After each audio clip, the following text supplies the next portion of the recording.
You're told that breaking no contact is a sign of weakness, a surrender. But the real paradox is that the moment she reaches out is not the end of the test. It is the beginning of the most critical one.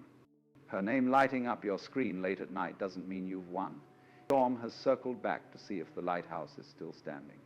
Her contact feels like a validation, a sudden warmth in the cold silence you've endured. But it's a false dawn. This isn't an invitation to reconnect. It's a subconscious question she is asking you. Are you still a man who is easily moved by the winds of her emotional chaos? Or have you become the unshakable ground she lost sight of? Her return is not about her words. It's about your silence. If this feeling of being tested is familiar, if you felt that jolt of hope and dread at the same time, then you understand the depth of this game. Subscribe to the channel, like this video, and share your own experience in the comments below, because this is a conversation every man needs to have. The fundamental mistake you make is believing her words are the message. She texts you, "I miss you," and your mind immediately floods with a potent cocktail of dopamine and hope. You dissect every letter, every nuance, searching for the meaning you desperately want to find. This is emotional confirmation bias in its purest form. You project your desire for reconciliation onto her low investment signal, mistaking a fleeting moment of her loneliness for a profound change of heart. You feel the intensity of your own reaction and believe it reflects the significance of her text. It doesn't. It reflects the depth of your own unresolved attachment. The truth is, her words are smoke. They are a distraction from the only thing that actually matters, the tangible evidence of her investment. A woman who genuinely wants to return does not test the waters with vague late-night texts that feed on your anxiety. She doesn't send emotional breadcrumbs to see if you're still hungry. Her genuine desire is communicated not through words of longing, but through actions of ownership. She makes a plan. She creates a space for a real conversation. She risks rejection by putting something of substance on the table. You've been staring at the menu she sends you, reading the descriptions of "I miss you" and "I was thinking about you," while failing to realize the kitchen has been closed the entire time. You have been starving, waiting for a meal that was never going to be served. Her chaotic signals, the push and pull, the warmth followed by sudden cold, are not a reflection of her feelings for you. They are a reflection of her internal state. She is subconsciously using you as a mirror. She is sending a storm to your shores to see if you are a rock or if you are just more sand, easily washed away. The real test isn't whether you can decode her mysterious message. It's whether you can stand so firmly in your own peace that her chaos has no effect on you. She isn't looking for you to calm her storm. She is looking to see if you are the lighthouse that can withstand it, a fixed point of light in her own darkness. Your power in this critical moment is not in what you say back. It is found in your disciplined, unwavering, and powerful stillness. And so you tell yourself the lie that her contact is a sign of progress, a crack in the wall of her indifference. You see her name on your screen and mistake a ghost for a resurrection. You believe her fleeting moment of boredom or loneliness is a profound, calculated step back toward you. This is the grand illusion you cling to, that her low investment signal carries the weight of a high investment decision. Her hey feels like an invitation, but it is a hook. Her "I was just thinking about you" feels like intimacy, but it is an echo from an empty room. You are not seeing her. You are seeing a reflection of your own desperate hope, a mirage in the desert of your own making. You have convinced yourself that a single drop of rain signifies the end of the drought, failing to realize it's just enough moisture to keep you from seeking a real oasis. This pattern, you know this feeling, don't you? It's the gambler's fallacy applied to the heart. You've been pulling the lever, getting nothing but silence. And then she sends one small text, a tiny payout. The dopamine floods your system, not because you've won, but because the intermittent reinforcement has reset your hope. You become addicted to the possibility, not the reality. Her inconsistency isn't a sign of her confusion. It is the very engine of your addiction.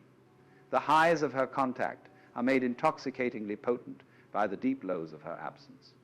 You are not waiting for her, you are waiting for your next fix. She doesn't have to offer love, commitment, or even respect. All she has to do is offer a maybe, and your own brain chemistry will trap you in a cycle of craving and relief, a prison built from your own biological responses. You have become an artist of projection. She sends a single, vague word, and you build a cathedral of meaning around it. You are not reading her text. You are writing a story on top of it, a story where you are the hero who finally wins her back. Her simple, ambiguous message is a blank canvas, and you paint it with the vibrant colors of your own desire. You imagine her curled up on her couch, missing you with an intensity that matches your own. You create a fantasy of her regret, her longing, her realization that she made a mistake. But this entire emotional world exists only within you. You are reacting to a fiction you authored, falling in love with a potential that she has shown no evidence of ever fulfilling. You feel the overwhelming power of this emotion and believe it must be shared, but you are the sole inhabitant of this imagined reality. You think you're in a chess match, carefully analyzing her moves, trying to predict her strategy. This is the fundamental error of the masculine mind, applying logic to an emotional storm. You believe that if you just say the right thing, find the perfect combination of words, you can solve the puzzle of her heart. But there is no puzzle to solve. There is no hidden meaning to decode. The message is not in her words. It is in her method, the ambiguity, the late-night timing, the lack of a concrete plan. This is the communication. It is a clear, screaming signal of her uncertainty, her lack of investment, and her willingness to use your emotional energy to soothe her own temporary discomfort. You are trying to find the key to a door that was never locked. She is simply standing on the other side, choosing not to open it. And you believe this is her test, a test of your devotion. You think if you answer quickly, if you show you're still waiting, you will pass. You think you are proving your loyalty, your unwavering affection. You are wrong. You are taking the wrong test, and you are failing spectacularly. She is not testing your availability. She is subconsciously testing your stability. She is sending a wave to see if you are a rock or if you are sand. Every time you jump at her text, you are communicating that your emotional center is external, that your peace is entirely dependent on her validation. You are showing her a man who can be moved, a man whose frame can be shattered by a simple notification. And while a woman may be drawn to chaos, she will never build her future on a foundation that is... This is how you lose your power, not in a single dramatic moment, but in 1,000 tiny surrenders. With every hopeful reply to a meaningless text, you give away a piece of your self-respect. You are training her, conditioning her to believe that your time, your focus, and your emotional energy are cheap. You become predictable, a utility she can use whenever she feels a pang of loneliness, only to be put back on the shelf when she feels better. The cruel paradox is that the very neediness you display to pull her closer is the definitive proof she needs to keep her distance. You think you are demonstrating your value by being constantly available, but what you are actually demonstrating is that you have nothing more valuable in your life than the hope of her return. And this ultimately is what makes her turn and walk away for good. The hidden truth is that her contact has nothing to do with rebuilding a future with you, and everything to do with regulating her present emotional state. You have become a tool for her comfort. When she feels a pang of loneliness, a moment of boredom, or the sting of some new rejection, she knows she can reach for her phone and get a predictable, soothing hit of validation from you. Your immediate and hopeful response is a balm to her ego. It tells her she is still desired, still powerful enough to command your attention. You are not a potential partner in this moment. You are a utility, an emotional service she can access on demand. Her text is not an olive branch. It is the press of a button, and you are the machine programmed to dispense the exact dose of reassurance she needs to get through her night. This is the test you don't realize you are taking. It is not a conscious, manipulative game she is playing. It is a deeply ingrained biological screening process. She is instinctively testing your frame, your core stability. Her emotional chaos is the storm, and she is subconsciously watching to see if you are the rock or the sand. When you leap to answer, when your own emotions spike with hope and anxiety, you are signaling to her on a primal level that you are just as unstable as she is. You are showing her that your internal peace is fragile, easily shattered by a few words on a screen. A woman may be drawn to the excitement of a storm, but she will never build her home on a foundation that trembles with every gust of wind. Your reactivity is a quiet disqualification. The great inversion is this: you think you need to prove your love for her, but what she is truly, unconsciously looking for is a man who proves his love for himself first. She needs to see that you have a center of gravity that is not her. When you drop everything for her text, you are communicating that your world stopped when she left, and you've been waiting by the ruins ever since. This is not attractive. It is suffocating. Attraction requires respect, and a woman cannot respect a man who does not respect his own time, his own purpose, and his own emotional boundaries. By making her the sole source of your happiness, you create a vacuum, not a kingdom. You give her nothing to be curious about, no world she would want to earn her way back into. You are a locked room with no treasure inside. This taps into her most fundamental drive for security, not just financial or physical, but emotional. She needs to feel that a man is a container, a space of calm and order that can hold the turbulent waters of her own feelings without breaking. When you chase her, when you plead, when you demand answers, you are not demonstrating the strength of your love. You are demonstrating the depth of your neediness. To her, this feels like a weakness. It feels like a leaky vessel. Your desperation, which you mistake for passion, registers in her nervous system as instability. And so, the harder you chase to prove you are the answer, the more her instincts scream that you are the danger. You become the very chaos she is trying to escape. So what does a genuine desire to return actually look like? It is not communicated in the smoke signals of late-night texts. It is defined by one thing: actions of ownership. A woman who is serious about reconciliation does not send emotional breadcrumbs to check if you are still hungry. She arrives with a meal. She takes a tangible risk. She says, "I made a mistake, and I would like to see you to talk about it. Are you free on Tuesday evening at 7? This is the signal.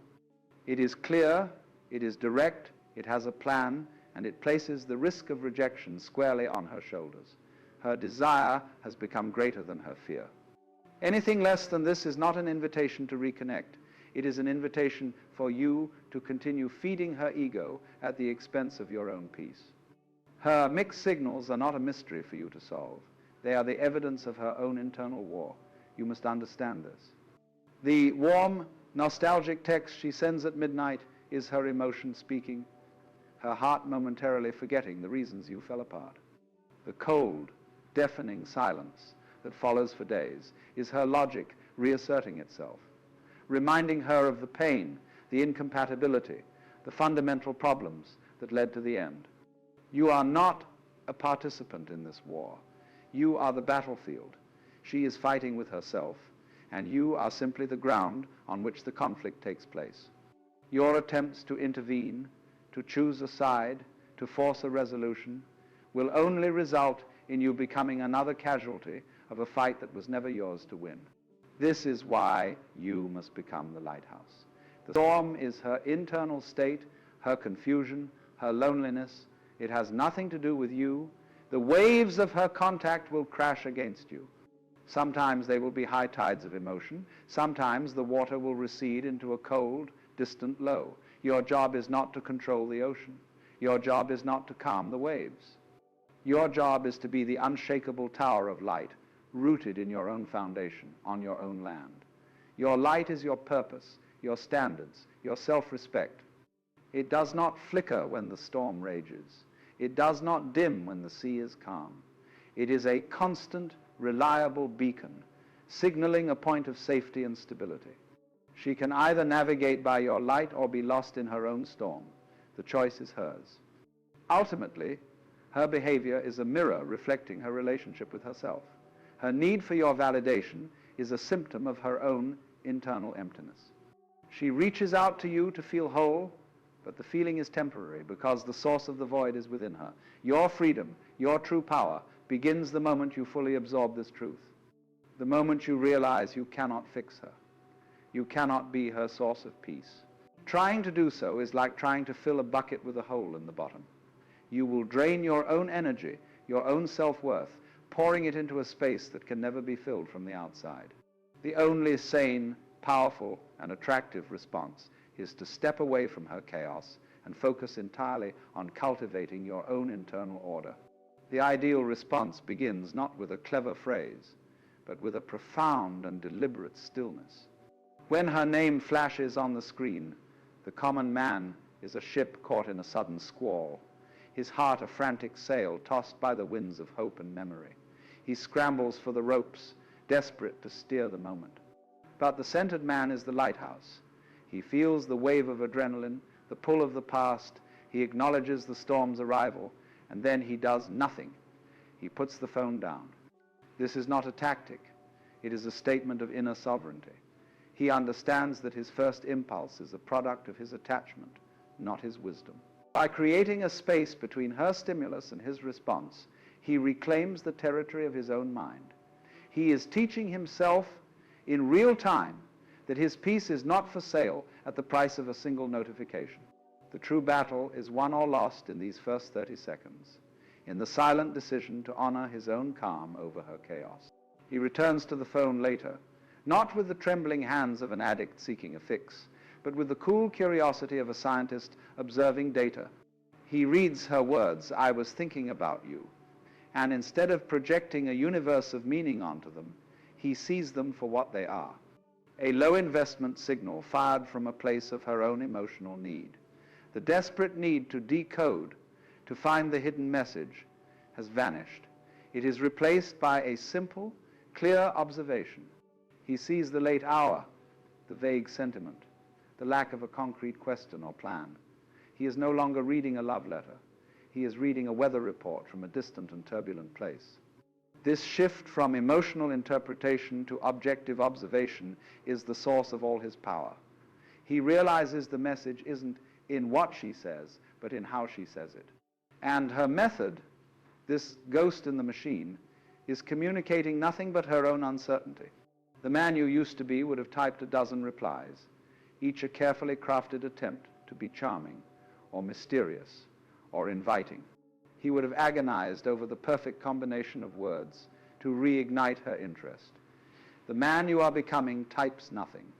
Or perhaps he types it all out, the whole flood of hope and longing, and then he looks at it. He sees his own neediness staring back at him from the screen, a digital reflection of his desperation. And with a single, quiet act of self-respect, he deletes it.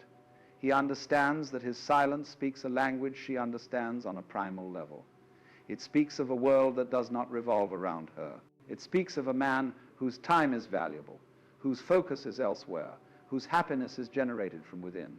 Every word you don't send is a brick you lay in the foundation of your own emotional freedom. You are not ignoring her. You are attending to yourself. This is where you begin to understand that you have been playing the wrong game for the wrong prize. The victory is not her reply. It is not a date. It is not even her return. The true victory is the moment you receive her text and your primary feeling is not anxiety or excitement, but a quiet, unshakable calm. It is the moment you put the phone down and return your focus to the book you are reading, the project you are building, the life you are living. You do not attract what you want. You attract what you are. And by chasing her, you were being a man defined by lack. By focusing on your own world, you become a man of substance. You become the container, so solid and complete in itself, that the water of her affection might choose to settle there, not because you grabbed for it, but because you offered it a place of stillness. If a response is required, if your integrity demands you not leave a message hanging indefinitely, the reply is an act of masterful indifference. It does not come at 2 in the morning, feeding the drama. It comes the next afternoon, a message sent from a place of calm and order. It is brief, it is polite, it is a closed loop. I appreciate you reaching out. Hope you're doing well. That is all. It does not ask a question. It does not invite further conversation. It is not cold or angry. It is the epitome of a secure boundary. It is a quiet, powerful statement that says, my emotional space is no longer available for your temporary comfort. If you wish to enter my life, you must do so with clear intention in the light of day through the front door. This is not a game of chess. This is you demonstrating the rules of your own kingdom. And then the final, most beautiful stage is reached. A week passes, and you realize you haven't thought about her text at all. It has not lived in your mind, generating endless loops of what-if scenarios. You have not checked to see if she's online. You have not wondered if she will reach out again. Her attempt to create a ripple in your reality has failed, because your reality is now an ocean, deep and vast, and her pebble of a text simply sank without a trace. This is not the forced, bitter indifference of a man who is hurt. It is the genuine, effortless peace of a man who is healed. You have stopped trying to control the weather of her emotions and have instead become the mountain, unmoved by the passing storms. You have found freedom, not by getting her back, but by getting yourself back. Your energy is finally your own. This is the final turn, the moment the entire journey was leading toward. You came here to understand her, but the hidden truth was always that you needed to understand yourself. You thought the problem was her distance, her silence, her chaos. You spent all your energy trying to build a bridge back to her, not realizing you were standing on crumbling ground. The only project that ever mattered was the reconstruction of your own foundation. Her return was never the prize. Your peace is. You were so focused on decoding her messages that you forgot to define your own standards. And so the great revelation is this: the power was never in getting her to come back. It was in building a self so solid, a kingdom so complete, that her presence or absence would have no power over your own state of being. You were looking for the key to her heart when you should have been forging the key to your own freedom. We began with a paradox. She pulls away not because she feels nothing, but because she feels too much. Before, you heard that and saw it as a challenge, a complex emotional code you had to crack to win her back. Now, you see the truth. Her overwhelming feelings became a storm only because you were not a lighthouse. You were another wave. Your own anxiety, your desperate need for her validation, your frantic reactions to her signals, all of it fed her chaos. You mirrored her instability, and in doing so, you confirmed her deepest subconscious fear that you were not a safe harbor. She pulled away because your lack of a solid center made her own emotional intensity feel dangerous. She was looking for a mountain, and she found a man made of sand, ready to be washed away by the very tide she brought with her. And this is how the game ends. Not with a victory, but with your refusal to play. You don't attract by chasing. You attract by becoming still enough to be seen. When you stop reacting, when her late-night texts are met not with anxiety, but with a calm, detached observation, the entire dynamic shifts. Her tests lose their power because you are no longer taking them. Her chaos finds no energy in you to feed on. You are not ignoring her. You are simply prioritizing the profound and silent reality of your own purpose. You are building your vessel not to go out and capture the water, but to be so solid and complete in yourself that the water might choose to settle there. Her return becomes irrelevant. Your wholeness becomes the only metric that matters. This is the stillness that is more powerful than any word you could ever send. So look again at her behavior, at the push and the pull, at the storm she sends to your shores. She doesn't want your explanation. She wants your stability. She doesn't need your passion. She needs your presence. A presence so grounded in itself that it can hold space for her chaos without becoming it. This is the final lesson. The transformation is not about becoming the man who can win her back, but about becoming the man who no longer needs to. A man whose internal peace is so non-negotiable that the outside world, including her, can only reflect it but never disturb it. You have moved from being the effect to being the cause. Now, I want you to reflect on this. Comment what you now see in her that you couldn't before.